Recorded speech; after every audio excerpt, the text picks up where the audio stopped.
Or are they fighting for a better culture surrounding speech? And now we will start with a 6-minute opening speech from the row. Good luck. Who's the timer? Oh yes, can I afford a timekeeper, please? I can do it. Thank you. Thank you.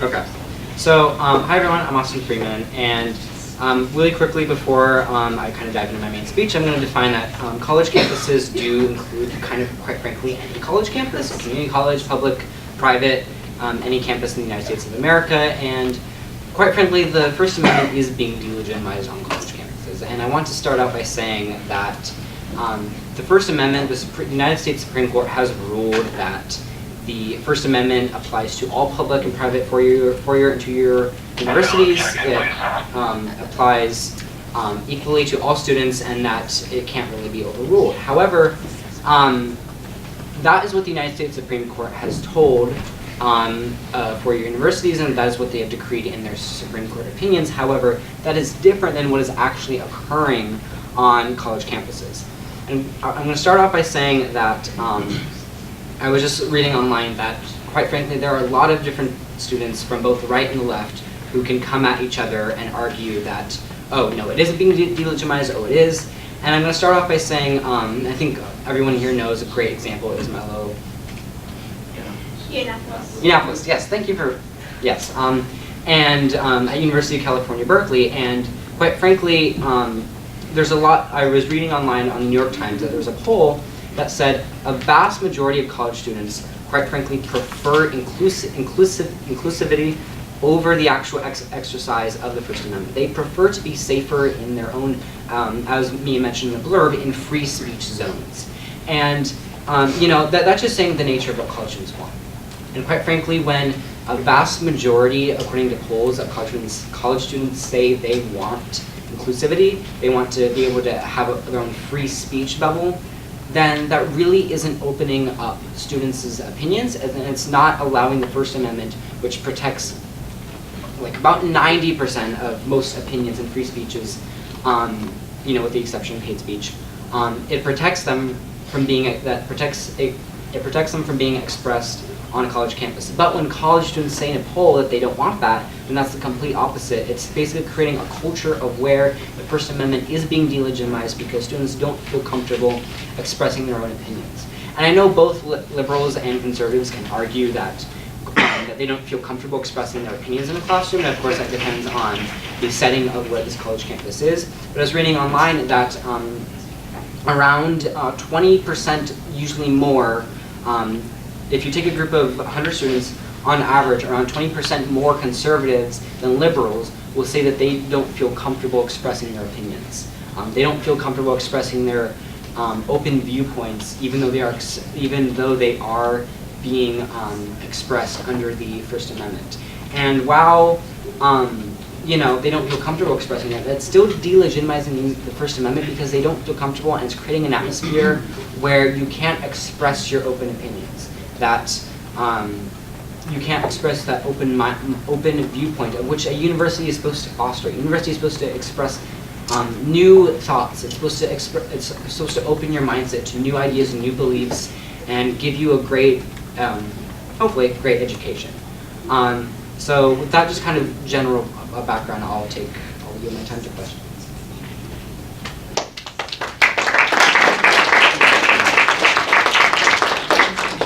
Are there any audience questions? Yeah. You said about 20% more conservatives than liberals feel uncomfortable voicing their opinion. Where'd you get that statistic from? I'm just curious. New York Times. Cool, thank you. New York Times, 2018. Cool, thank you. Where does hate speech play into this in delineating between offensive speech that intended to harm a group versus just speech of contradictory opinion? And how does that play into the First Amendment being legitimate or delegitimate? So I was actually discussing this with a friend, and that is most universities and colleges will have their own code of conduct. They'll have their own official university policies on how they deal with wide variety of things, and usually that will include in general discrimination, and under that usually there will be hate speech. And I will say that hate speech comes into this when there's a difference between, of course, something that's controversy, and that is what is considered hate speech. And I would specifically, I guess, define hate speech as something that where the individual university president or that actual college or university defines it as hate speech. And if the college or university defines it as hate speech, then the college or university is legally totally okay by shutting down, I guess, that protest or that speaker or whatever plays in, or however that hate speech would have occurred. The college or university is totally legal in shutting that down, but separating that from just controversial speakers, such as Milo Yiannopoulos, I would say that, an example is, I was reading online, and I don't think ever at once did any statement come out from the University of Berkeley that they officially declared Milo Yiannopoulos was a hate speech. He was just far-right speaker, because that is what his ideals were, that he was a far-right speaker, former editor of Breitbart News, and he just felt, he was invited to express his opinion, and that since he wasn't classified as hate speech by that university, it was only considered contradictory, and since he was prevented from coming to the University of California, Berkeley, since he was prevented from expressing his viewpoints, he was therefore, his First Amendment rights were delegitimized, even though he wasn't a student. His First Amendment rights were delegitimized because he wasn't able to give a speech on a college campus. So I think, hopefully that answers your question. How much time? 26 seconds. Is there a really short question? Chair absorbs the remainder of the time.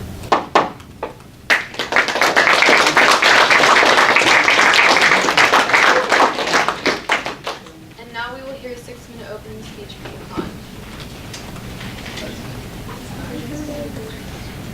That's it.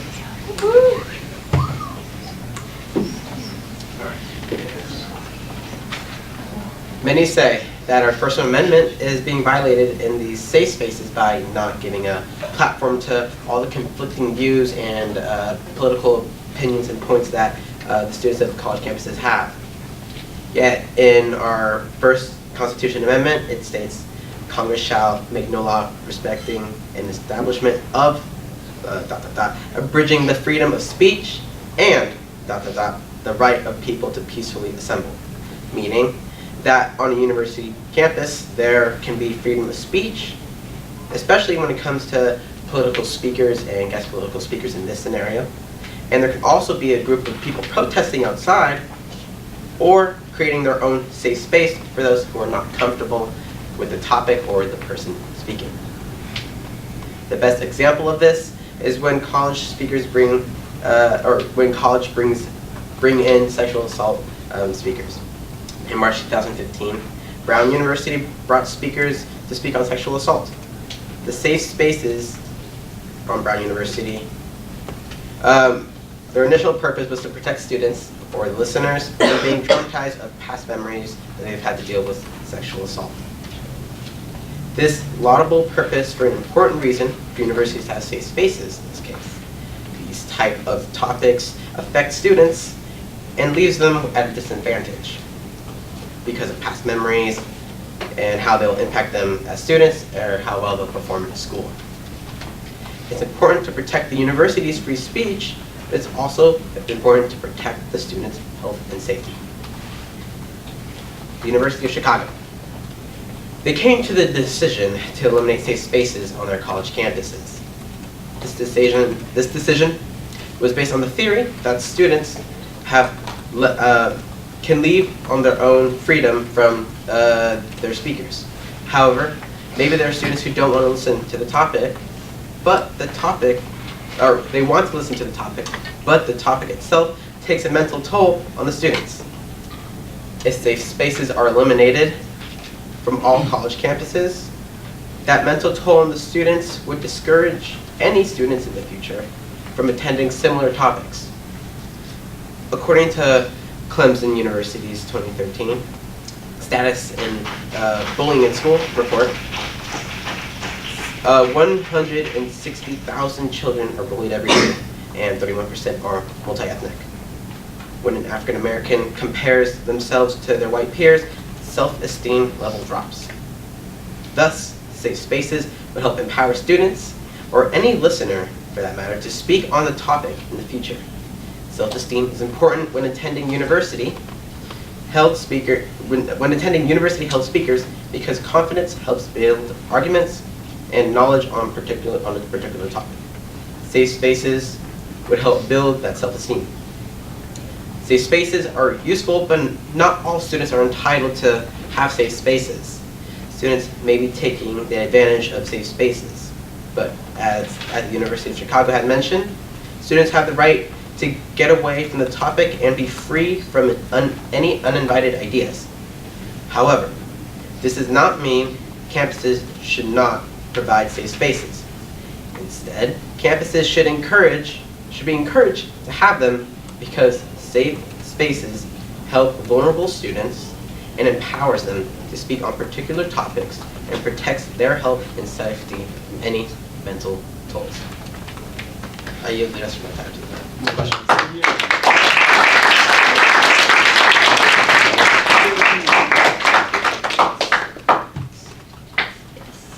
Where did you get this statistic about African Americans having lower self-esteem than white peers? This is from the same Clemson report from 2013, Bullying in School. My mom and I were talking about it a while ago, and it just came back to me. Should colleges be able to ban speakers who have maybe not hate speech, but overtly polar opposite views of the majority of students on campus? Well, I don't think that universities necessarily have the obligation to remove them or ban them of any sort from coming back to the college campus, but they should encourage them to come. But for any student that doesn't or opposes this, obviously they have the right to peacefully protest outside of the convention or speaker's venue. But also to provide these safe spaces is very important because even though many students do feel attacked sometimes when universities bring speakers that attract a certain crowd, and so having those spaces helps the students know that the university cares about them and helps know that the university knows that these mental tolls from these speakers do affect them, but it helps them realize that they are not alone. Yep. Okay, major question. Would you agree that facilitating like healthy debate arguments would possibly increase the self-esteem of people who are bullied, thus eliminate the need for safe spaces? Yeah, I do believe that could happen, but it's not. In my opinion, it's a gradual process. We can't just all of a sudden encourage or force a whole bunch of students to feel uncomfortable to speak on that topic or to be open to those other views, because it's a sensitive topic to them and they didn't participate in the first place because of that. And facilitating healthy discussions, in my opinion, is one of the most effective ways to number one, get everyone more involved, and number two, to create a safe space within that, if that makes sense. So your stance is that you do not believe that the First Amendment is being delegitimized. So in the cases where a speaker has decided not to come because they feel unsafe or because the students don't want them, in what way are you saying that the First Amendment is not being delegitimized by that scenario? So by a speaker not feeling safe to come due to like any student revolt or outrage on their coming, is a form of an expression of themselves on the student of their First Amendment right, and the speaker's rights aren't being taken away or delegitimized. They just don't feel safe enough or they don't, if they think that they aren't safe enough in that position to become, even though those ideas are welcomed by the university. Okay, thank you.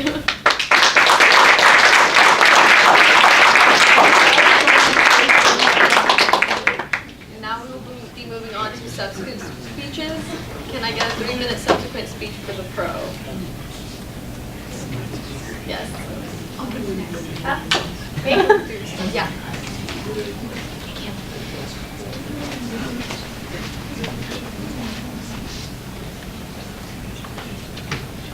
In the year 1969, a very important case came to the U.S. Supreme Court. That case was Tinker versus Des Moines. Am I pronouncing that right? Des Moines, or yeah. That case came to the United States Supreme Court, and the United States Supreme Court decided that the First Amendment rights apply to students as well as adults. However, they also established Tinker. What's it called? A substantial disruption, and that's how we decide on whether or not something in speech in school can actually be considered free speech. Now, let's take a look at what people are. Now, let's take a look at what's going on at campuses. If a speaker comes to a campus and has a polite discussion and never calls anyone out, never calls anyone names, then that cannot be defined as substantial disruption. Okay. 2 minutes. Okay. However, if someone in the crowd's shouting and calling them names and is trying to interrupt them, then that could be considered substantial disruption. And as for the topic of bullying, when someone is bullied for their race, then that is considered substantial disruption. So, and that is when it becomes an issue of the school. That is when it becomes an issue. That is not protected by the First Amendment.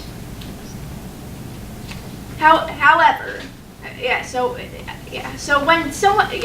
a speaker never says anything racist or calls anyone racial names, then they cannot be considered bullying someone for their race. And this does not mean that people aren't allowed to protest outside. They're allowed to do that. However, that does not mean that they're making a safe space. That just means they're protesting. And I'm finished.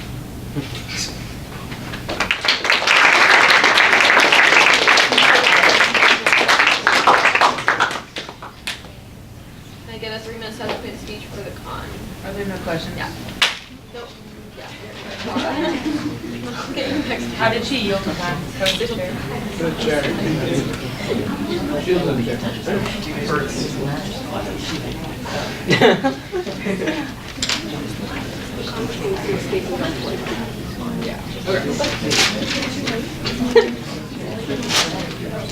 Sorry.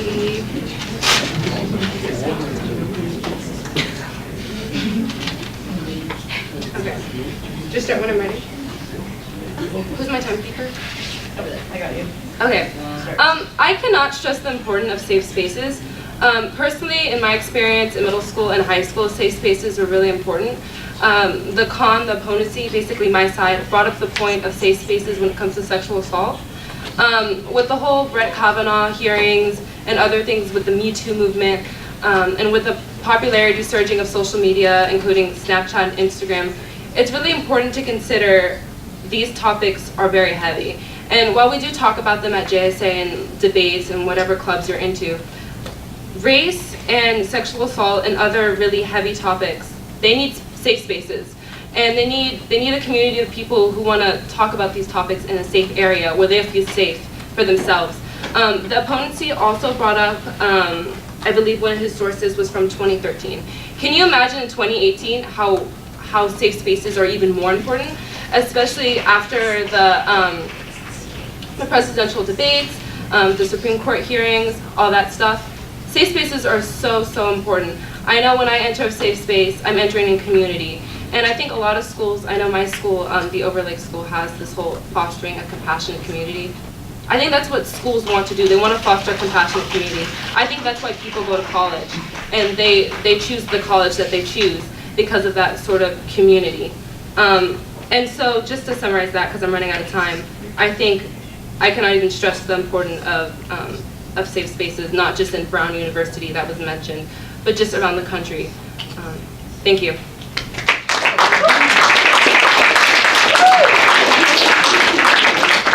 You still have 1.5 minutes. I yield to the chair. Works too. Now we'll move on to the second round of subsequents. Can I get a 3-minute subsequent speech for the pro?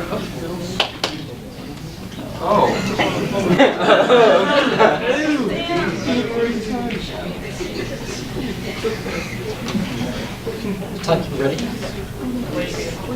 So, I don't think that anything brought up by either side has been incorrect. Safe spaces may indeed be a legitimate tactic in dealing with the anxieties of truly difficult topics that are often brought up on college campuses. It is true that oftentimes, bringing up a topic and talking about something that is traumatic, especially in the wake of the Me Too movement as more cases of sexual assault are brought to light, that can be incredibly difficult for many people. But the point of the First Amendment, the reason is legitimate. The reason that we are free to use our speech is because we can use it as much as we can to sway hearts and minds without hurting anybody. Our country was founded on the idea that we can peacefully transition power from one person and one organization to another without physically harming anybody. And phrases used by the opponency include protecting people from being traumatized and protecting students' health and safety, that it takes a mental toll on self-esteem.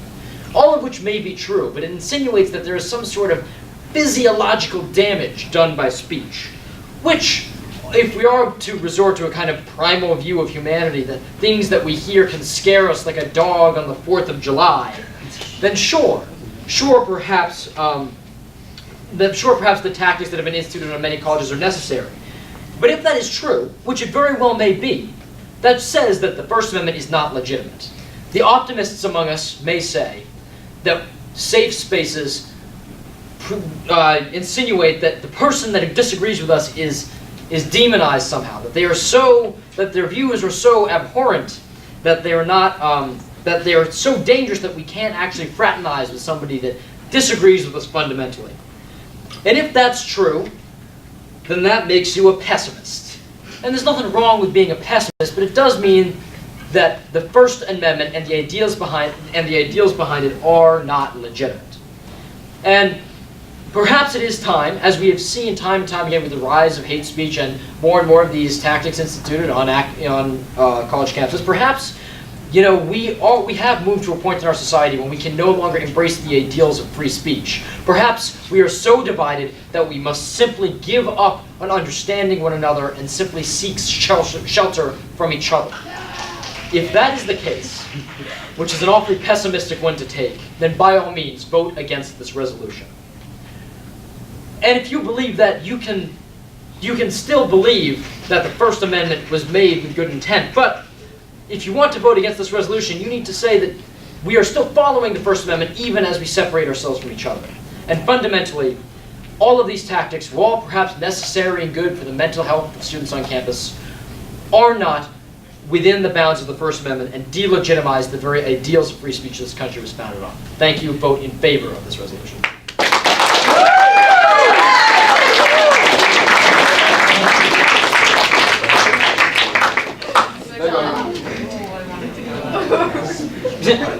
Okay.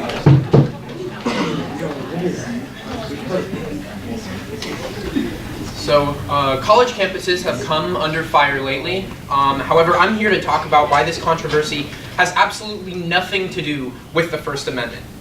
So, a couple of reasons why are that private rules exist for private institutions. This isn't something that's unfamiliar to us. When we go to a JSA convention, there are rules about how we can talk to each other.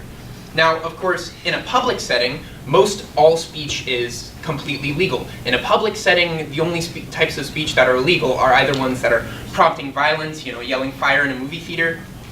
But when we're at a JSA convention or some type of private event or private institution like a college, the organization has the prerogative to be able to create rules about speech that affect everyone. So one example of this is the Second Amendment. So the Second Amendment technically exists all over the country, right? So why are we not allowed to bring guns into certain restaurants? Or why are we not allowed to bring guns onto schools or into college campuses? The reason why is because private institutions have the ability to set rules that only exist for within their bounds, and it doesn't have to necessarily agree with everything that the Constitution lays out for the country at large. So markets, for example, if there is a market for, let's say, a conservative speaker at a college, I guarantee that that means that a lot of the students are in support of what the speaker is saying. However, if there's no market for a conservative speaker at a college, I don't know why conservative speakers insist that they must go to the college to rile up the liberal students. I doubt that the conservative speaker is actually changing the minds of the students at the college where, for example, at Berkeley when Ben Shapiro came on and things were getting burned, I guarantee No Point was able to make their side proficiently, and so no minds were changed in the end. Another reason why is the nature of speaking agendas. So there's a correlation in this country between liberalism and higher education. We don't know why it exists, but it exists. Most people who come out of college campuses come out more liberal than when they started. Now, this affects the market of speakers at the colleges, as I was talking about, and it means that there are going to be more liberal speakers at colleges and universities because there is a higher market for it. Speech is and will always be subjective. So words like hate speech, fair speech, free speech, these are all completely subjective terms, and I guarantee everyone in this room would have a different definition than the person next to them.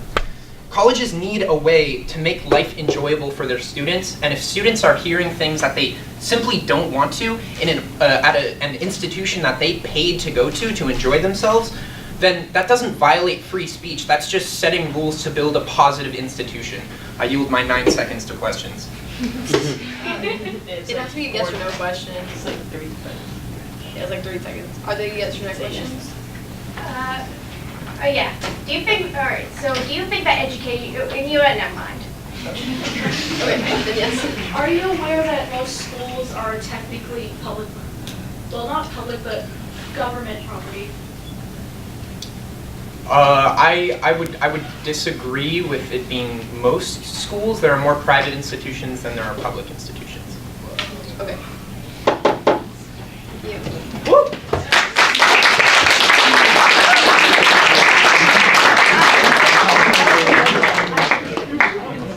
Okay, now we'll be moving on to our next round of subsequents. Can I get a 3-minute subsequent speech for the pro? Yeah.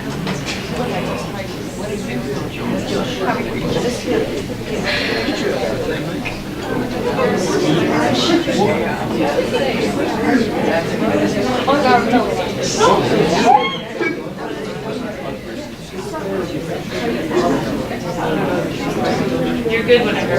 Okay. Just answer. So, the First Amendment is to protect all kinds of speech, minus the obviously wrong speech, such as calling in a bomb threat or yelling fire in a movie theater. But I fail how to see what safe spaces have to do with anything involving, like, anything that's not involving the First Amendment, because that's literally saying that somebody can't say something just because it could traumatize somebody in a school. Like, I get that colleges cover heavy topics, and some people do have issues like low self-esteem and like sexual assault, like could be a victim of sexual assault. But what we're basically telling everybody, like with safe spaces, everybody in that space cannot speak about that topic just because of a few people. And that seems like it's benefiting a few people rather than many people, as in college it seems like people are exposed to different opinions, and mostly liberal opinions, which could account for the change in like people walking out of college is more liberal than they were. And considering how I'm going to talk about Well, sorry. I'm gonna basically how people are, speakers that are more conservative or far right are being booed. I do remember one instance of rioting, and like that's a little ridiculous. And also like the speakers should be meant to foster a healthy discussion, and just putting a blanket ban on a certain kind of viewpoint defeats the whole purpose of like learning new things, because you can also learn things about the opposing side to your beliefs and arguments, because isn't that what people go to colleges for, to learn? I yield my time to questions. If somebody walked to your property and was talking about things that you disagreed with, would you close the door on them because your house is a safe space, or would you let them in under any condition? It would depend on what they were saying. Like say something that's blatantly, like Nazism, for example, that would get a door slam.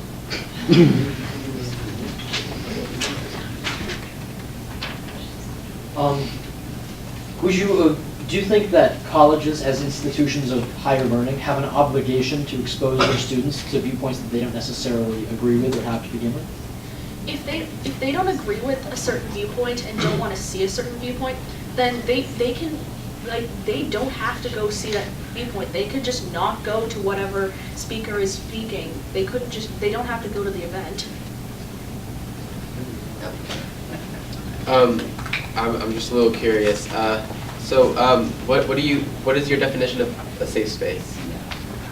Honestly, I'm starting to equate that with an echo chamber at this point, because it technically is.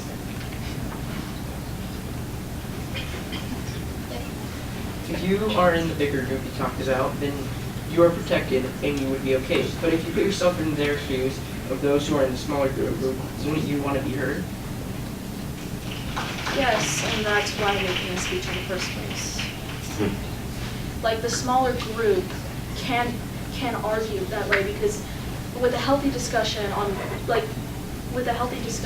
things like problems can be resolved, beliefs can be changed, and we can make the world a better place, I hope.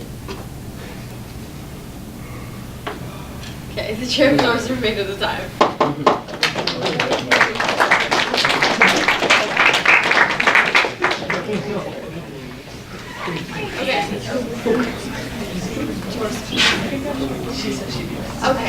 Okay, yes. No problem.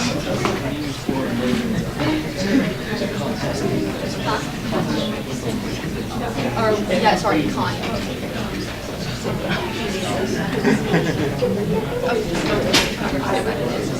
Oh, I know you're yeah. Respect the speaker.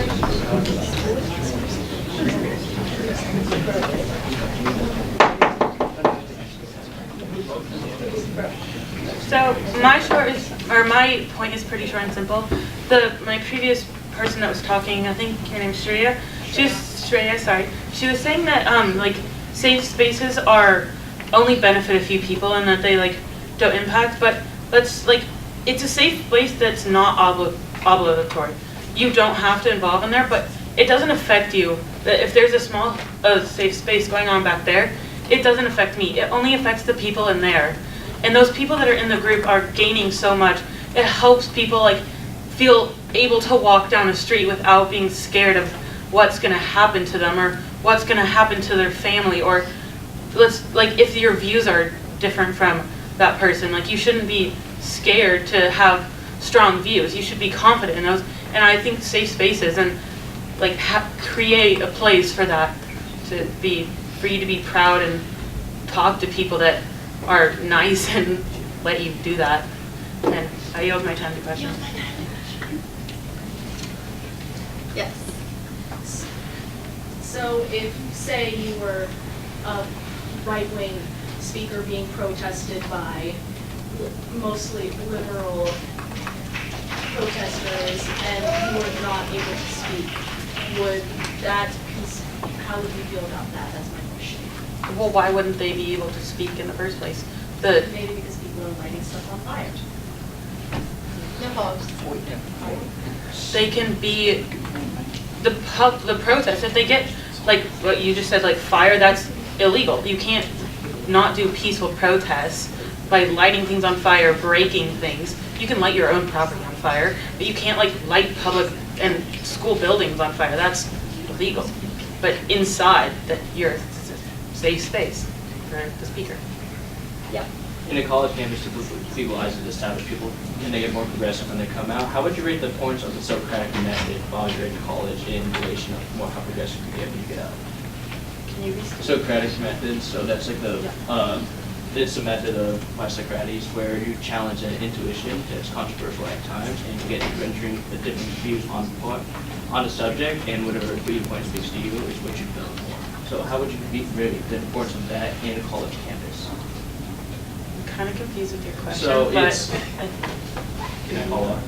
Yeah, you can get Okay, it's Sorry. challenging a viewpoint. It's a challenging viewpoint which is controversial on both sides. It's a discussion that fuels your viewpoint afterwards. Gotcha. How would you rate the importance of that on a college campus? I think public discussions on both sides, I think I'm answering your questions, but like having this open discussions, like creating a space where people can talk about that.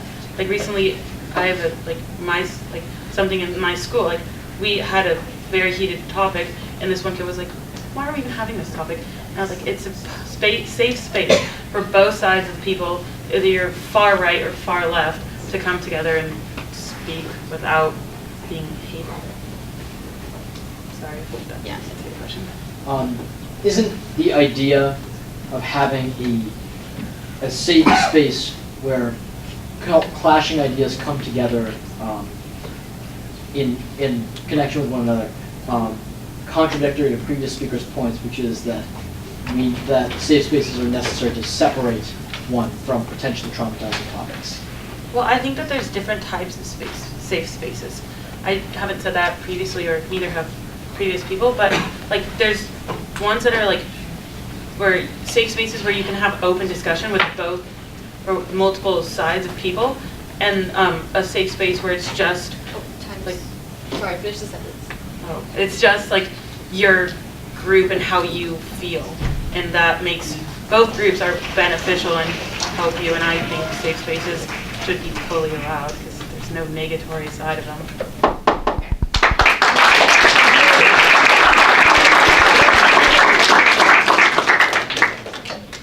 So we have 12 minutes left. I think we have time for one more round of subtitles. So can I get a subsequent speech for the pro? Do we have a volunteer for a pro speaker? Oh, yeah, sorry.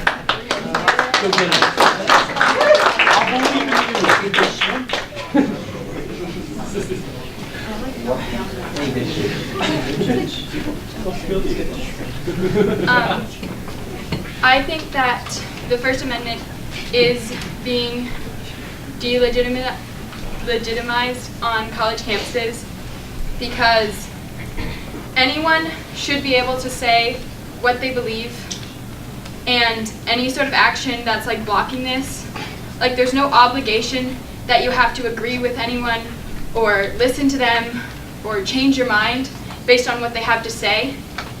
But whether or not you agree with them or if you want to hear what they have to say, they should be able to say it to whoever does want to listen. People who don't want to listen shouldn't be able to stop people who do from hearing these opinions. And where we have today, where we have people like not able to get to the campus where they're supposed to speak, there's the chances that there's someone in the campus who does want to hear what they have to say is high. There's probably at least one person who agrees with the speaker, and having a bunch of people just like blocking that is blocking the speaker's rights to say what they want to say. And because this keeps happening, the rights are being violated, and the students should be able to speak their mind, and other people outside of the colleges should be able to speak their mind. I yield my time to the chair.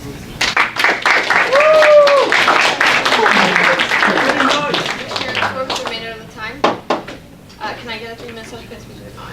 Yes.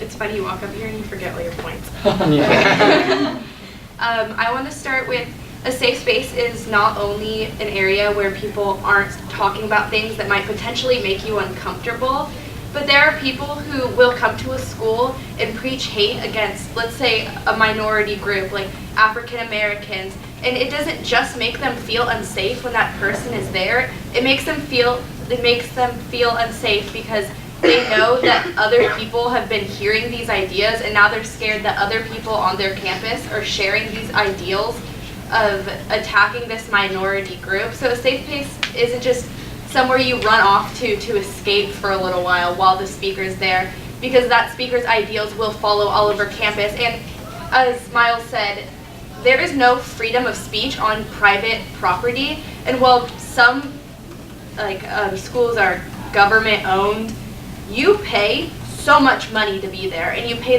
to be there to learn what you want to learn and to experience life the way you want to. And when you pay that much money, you should have a say in who gets to be on that campus and what they get to say about you. I yield my time to questions. Do we have that? Yeah, okay, yield my time to questions. Yeah. All right, I have two things I'd like to say. First of all, someone's talking about how much they hate hate a certain race and want to do violent things against them. Then isn't that something that the school should be notified of? There is a difference between hate speech and a speech that is still harmful to that minority. If someone has ideals that they are going against, like black rights or women's rights, they don't have to necessarily say that while they're on your campus, but inviting someone who believes those things, no matter what they're saying while they're there doing their speech, can still be harmful to those groups. So if someone is, so let's say someone says no follow-ups. Okay, sorry. Sorry. Yeah, my apologies. So what would you, Sorry. Yeah, we're gonna switch and then we have to move on to. So what would you say the purpose of a college is? Is more to prepare you for life and a career itself, or to get you on a right trajectory of the chosen path that you have made? I think it's completely up to you what college does for you. If there is a path you want to go down, you'll probably stick to that and find it on your own. But college is a place you should enjoy, and it's a place you should feel safe, especially when you are paying so much money to be there. They have a right to protect you, and you have a right to be protected. They have the obligation to protect you. And if you don't feel safe on their campus, they are not doing their jobs. We're gonna move on just because Yeah, we need to we're wrap out of it up. time. I just want to give everyone a chance. Thank you, Mia. Because of that.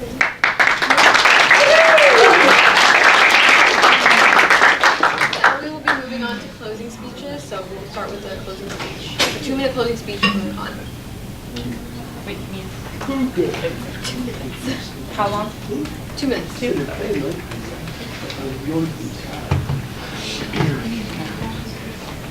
All right. So in conclusion, I think it's a little bit about time. It's about time to reiterate what a safe space is and the purpose of a safe space. The purpose of the safe space is for the group of people who meet there to either talk about or not talk about why they're there. For example, it'd be a Black Student Union at my school. We meet to either talk about what is wrong with the world, what the police brutality situation is like in our area, about whatever, or we don't talk about that and talk about the upsides about us and our culture and everything. And that could be also applied on the other side of the spectrum. If you're on a more liberal campus, you can meet with your other conservative friends and just talk about why you love being conservative, why you're conservative, or you can talk about why you don't understand the opposing side, the opposing view. It's not necessarily a space where you're just echoing your voices over and over and over again, but it's a process where you take that understanding and other people's opinions and what you've learned from everything and try to digest it in a form that you can take it in certain amounts of dosage, or certain dosages, as you can say. And it's not like you can go all of a sudden come to a conclusion that you're gonna understand everything, everyone's viewpoint and everything, even if they can contradict with yours. But it's a gradual process, and at one point or another, you're going to have to come to that day when you're going to be voting, or you're going to be meeting with other people from different points of views, and everything you've learned from those safe spaces and not from those safe spaces is going to influence your decision.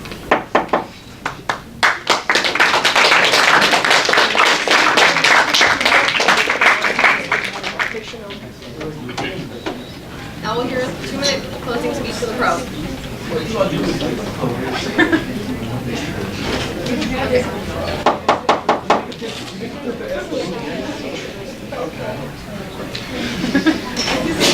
Okay, respect the speaker, we're almost done.